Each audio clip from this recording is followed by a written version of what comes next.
Sixth को देखते हैं, क्वेश्चन नंबर 6 को देखते हैं। 6 को पढ़िए ध्यान से, तो आपको दिखेगा, कहता है कि a particle is describing uniform circular motion। क्या कहता है? Circular motion in the anti clockwise sense में, ठीक है, such that its time period of revolution is t। At t equals to 0, the particle is observed to be at a if theta 1 be the angle between acceleration at t equals to t by 4 and average velocity in the time interval 0 to t by 4 and theta 2 be the angle between acceleration at t equals to t by 4 and the change in velocity in the time interval 0 to t by 4, then चलिए देखते हैं। Particle is describing uniform circular motion in the anti-clockwise direction. Period of revolution is t. At t equals to 0, यहाँ पे t equals to 0 है।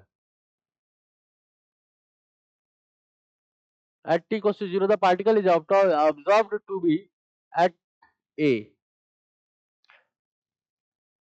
if theta 1 be the angle between acceleration at t equals to t by 4, theta 1, ठीक है। Acceleration eight and average, अच्छा, t by 4 पे acceleration किधर होगा? Acceleration इधर होगा। एंड एवरेज वेलोसिटी किधर होगी?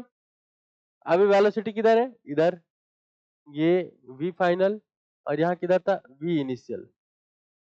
एवरेज वेलोसिटी क्या होता है?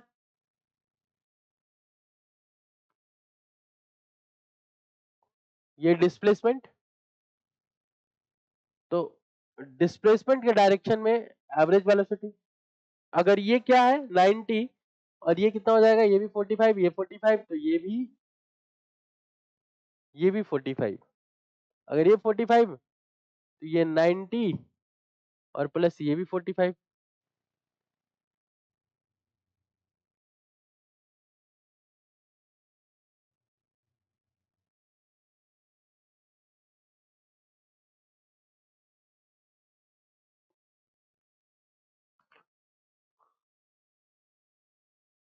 ये 90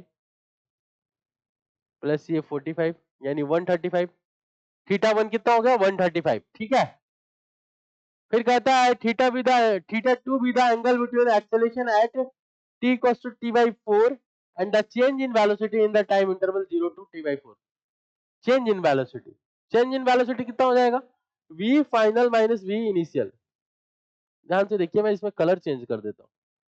इसमें ये समझ में आ गया कि ये वाला एंगल कितना होगा? ये वाला 135। अब मैं कलर चेंज करके आपको v final minus v initial को दिखाता हूँ। ये था v फाइनल और v इनिशियल किधर था? इस डायरेक्शन में।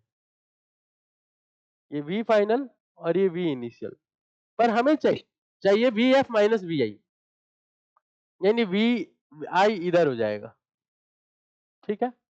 तो इन दोनों के बीच का एंगल कितना हो जाएगा? एक्सेलेरेशन और ये 45 डिग्री एंगल, ये एक्सेलेरेशन और क्या बोला है?